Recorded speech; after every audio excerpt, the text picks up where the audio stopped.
Dinas Komunikasi Informatika, Statistik dan Persandian Kabupaten Tuban melakukan sosialisasi dan pelatihan kepada kelompok informasi masyarakat atau KIM di wilayah Kecamatan Soko pada hari Rabu, 22 November 2023. Adapun agenda dalam kegiatan ini adalah mendorong agar tiap-tiap desa menghidupkan KIM agar memberikan edukasi dan informasi kepada masyarakat secara real time dan menepis berita hoax. Hal ini menegaskan bahwa Kabupaten Tuban merupakan salah satu kabupaten yang konsen mewujudkan desa digital. Sebagai bentuk komitmennya yakni dilakukan pelatihan-pelatihan baik berupa pengelolaan website masing-masing desa sampai dengan tata cara penggunaan media sosial dengan baik melalui KIM ini. Jadi yang terkait dengan Desa Cinta Statistik ini juga menjadi salah satu bagian penting dari pembinaan yang ada di Diskominfo. Karena apa, Bapak dan Ibu sekalian, perlu kami sampaikan, saat ini kondisi perekonomian yang ada di Kabupaten Tuban, kalau di tahun 2022 di bawah kepemimpinan Mas Lindra, ya, ini untuk pertumbuhan ekonomi Kabupaten Tuban tertinggi di Indonesia. Ya, tertinggi di Indonesia, 8,88%. Kemudian Bapak dan Ibu sekalian, ya, di dalam perkembangannya kemarin untuk survei nasional Susenas ini di tahun 2023, tepatnya di bulan Maret kurang lebih, ini kemarin sudah dirilis untuk penurunan angka kemiskinan. Dari 38 kabupaten kota, itu ada 14 kabupaten kota yang untuk angka kemiskinannya justru naik. Nah, Kabupaten Tuban di bawah kepemimpinan Mas Lindra turun, ya, turun kurang lebih 0,8%. Nah, ini juga prestasi yang luar biasa. Tepuk tangan. Pokoknya nanti saya jatah panjenengan tepuk tangannya paling nggak 5 sekarang gitu.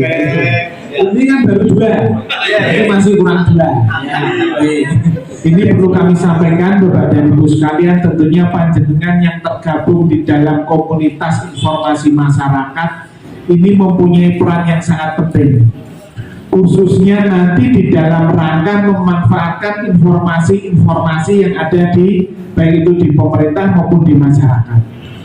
Ini sangat penting sekali sehingga panjenengan nanti bisa menjembatani informasi sampai kepada masyarakat dengan baik, dengan benar, dan bisa dipertanggungjawabkan. Jangan sampai kemudian justru informasi yang panjenengan dapat, yang informasi tadinya benar, kemudian sampai ke masyarakat justru tidak benar.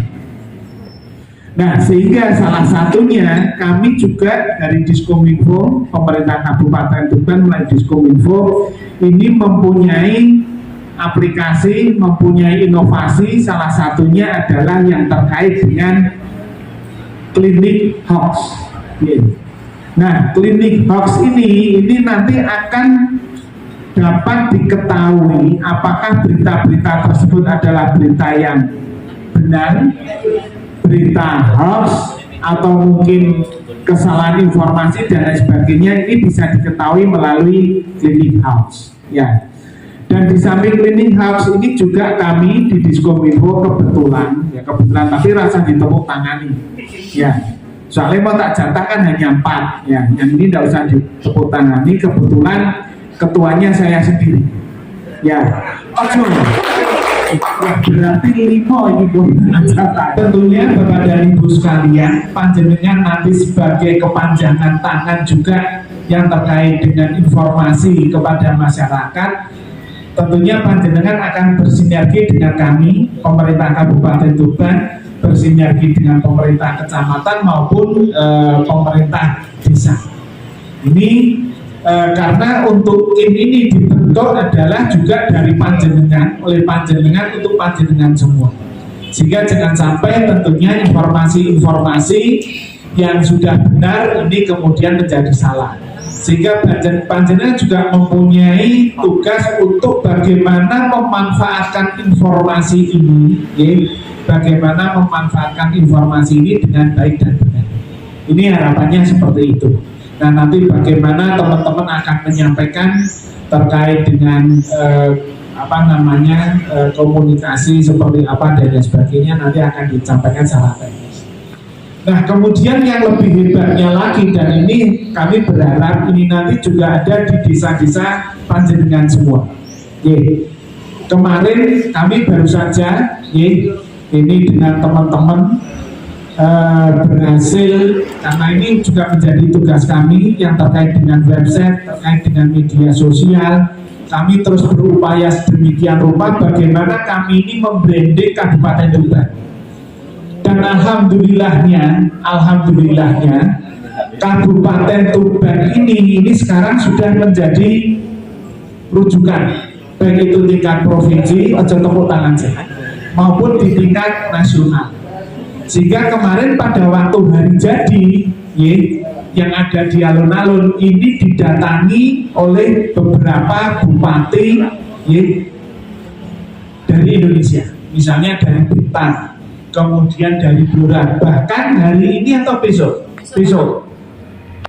ini ada studi banding yang terkait dengan pelaksanaan kegiatan hari jadi ini dari Kabupaten Blora, dan ini akan diterima di Diskominfo. Ini luar biasa. Tepuk tangan berarti sedeloknya saya nampung. Ini luar biasanya teman-teman Kominfo, khususnya bagaimana kami berharap ini nanti juga bisa menular ke panjenengan semua. Ini yang kami contohkan. Karena apa? Kemarin kami dengan teman-teman telah berhasil meraih terbaik nasional peringkat 6 tingkat nasional untuk media sosial. Tepuk tangan. Dan hebatnya lagi, teman-teman kemarin telah berhasil meraih terbaik tingkat 1 nasional untuk website terbaik tingkat nasional. Dengan demikian saya akhiri dan saya terima kasih. Wassalamualaikum warahmatullahi wabarakatuh. Baik, ke Kecamatan Soko membeli ragi. Cakep. Ragi dibeli, dilempar ke lantai. Cakep. Jika materi sudah dimulai, mohon disimak hingga selesai. Cakep. Cakep, tepuk tangan untuk kita semua. Baik, langsung saja kita ikuti bersama pemaparan dari para narasumber yang sudah kita siapkan. Ada yang cakep-cakep kami hadirkan ke hadapan Anda.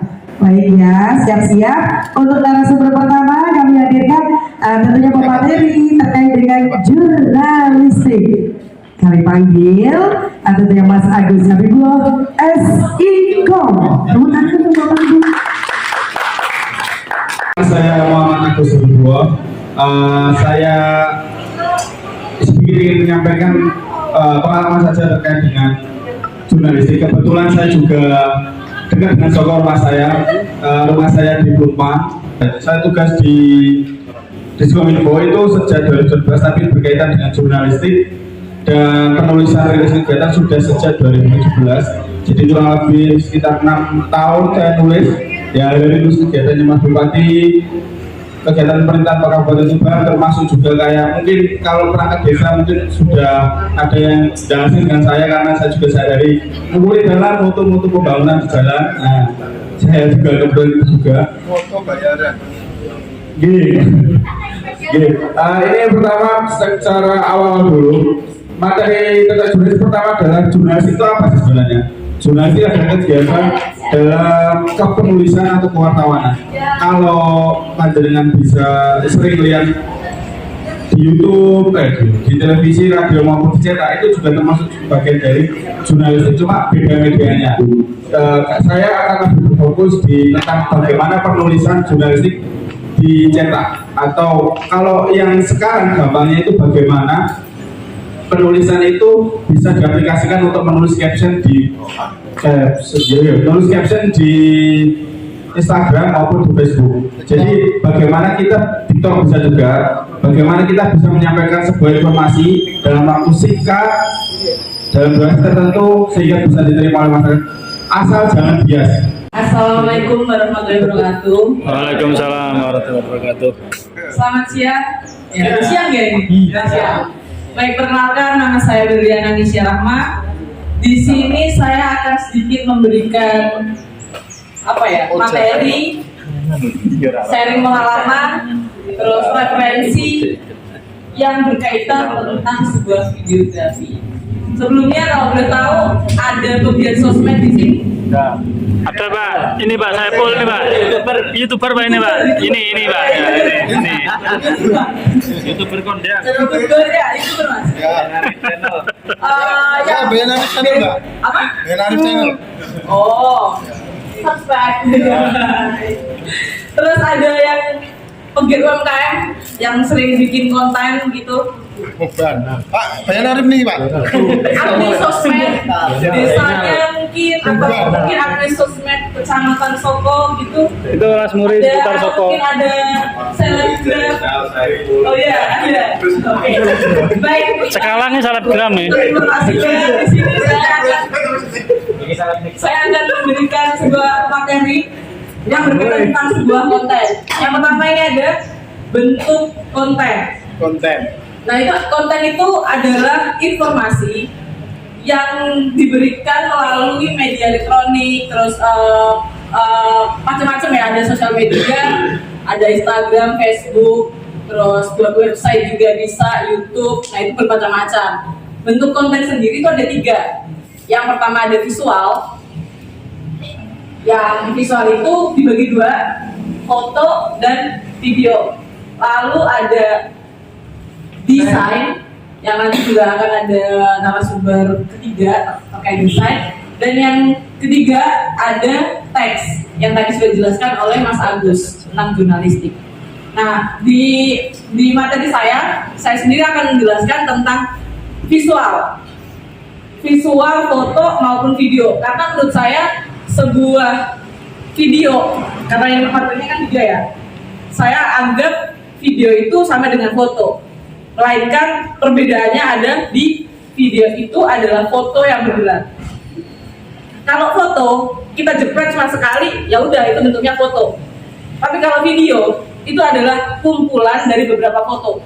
Ada yang tahu sebuah video di TikTok mungkin atau Instagram yang slide foto itu kan bentuknya sekarang udah dari video ya. Jadi kesimpulannya mungkin video itu kumpulan dari foto. Kumpulan foto yang bergerak. Nah, itu penjelasan terkait video. Ini next dong, Mas Agus. Nah, ini masuk ke penjelasan secara umum videografi. Videografi adalah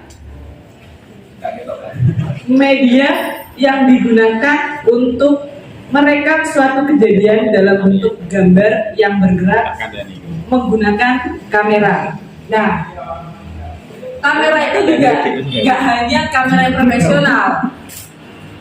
Kamera handphone pun bisa untuk membuat video. Pasti Bapak Ibu dan Mas Bas kalian kan sudah pernah membuat sebuah video. Sekedar Insta story, sekedar bikin story Facebook, sekedar bikin story WhatsApp, itu juga namanya videografi. Cuman kalau mau lebih dibilang videografi, itu ada ketentuan-ketentuan yang lebih profesional lagi. Bagaimana cara mengambil komposisinya, bagaimana cara ambil angle yang bagus, terus dan macam-macam. Nah, nantinya itu akan saya jelaskan di materi next. Ini dasar-dasar dalam videografi.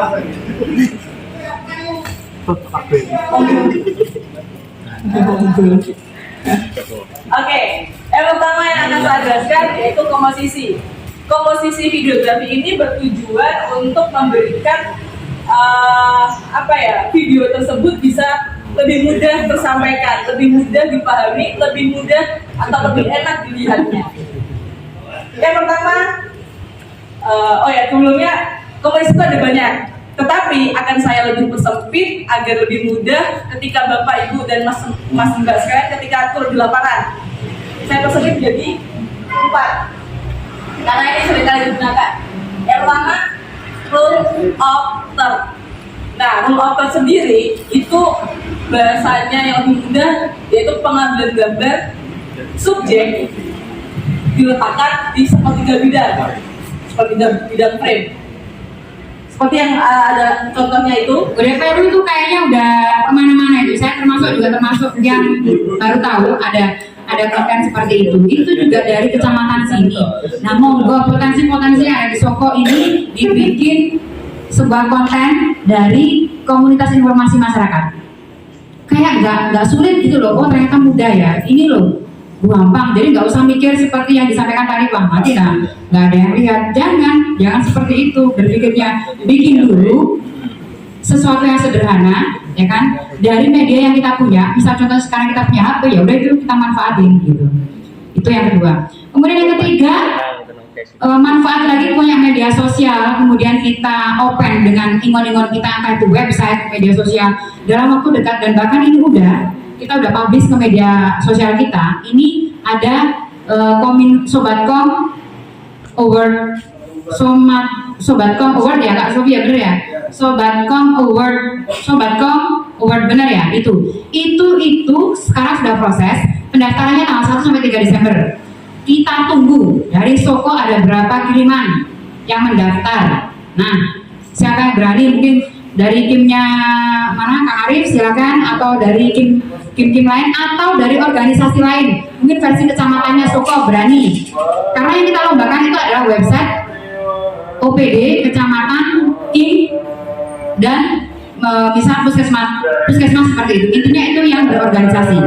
Media sosialnya juga seperti itu, tidak atas nama person, berorganisasi. Kemudian yang berikutnya ada konten kreatif. Nah ini untuk semuanya. Nah ini boleh personal boleh, kemudian versi yang organisasi boleh. Yang untuk konten kreatif infrastruktur, entah itu jalan, pembangunan jembatan, atau pembangunan apapun, silakan dibikin konten. Ini yang terakhir. Sebelum masuk terlalu dalam, ada yang tahu desain grafis itu apa? Atau mungkin di sini ada yang desainer grafis? Mas Zainal. Siapa yang pernah desain? Jadi kan pernah Mas? Mas Zainal. Lanjut aja. Nah, kalau kita ngedit itu apa sih yang kita edit? Beberapa ada elemennya foto dipletot-pletot, apa diurat-urat, terus ilustrasi gambar. Misal jenengan gambar itu termasuk desain grafis. Terus warna, kalau jenengan gambar diwarnai itu termasuk desain grafis. Terus huruf, nih banner nih desain grafis juga. Termasuk yang di lengannya sampean itu ada lambang kuda jingkrak, ya desain grafis juga. Walaupun itu pakai bordir ya, nggak digambar gini, tapi kan aslinya gambar dulu baru bordir. Lanjut Bang. Nah, di materi kali ini saya nggak mau bahas semua tentang desain grafis ya, karena nanti kepala kita meledos kalau semua dibahas. Kita bahas yang paling dasar aja, yang kira-kira mungkin bermanfaat buat mas-mas mbak-mbak ini nanti dalam kehidupannya atau dalam bisnisnya. Saya mau membahas identitas dulu, fungsi desain grafis untuk membangun identitas. Identitas itu apa sih? Jati diri. Nah itu jati diri Kak. Kalau identitasnya jenengan apa? Laki-laki. Oh, apa selain laki-laki apa? Nama, KTP,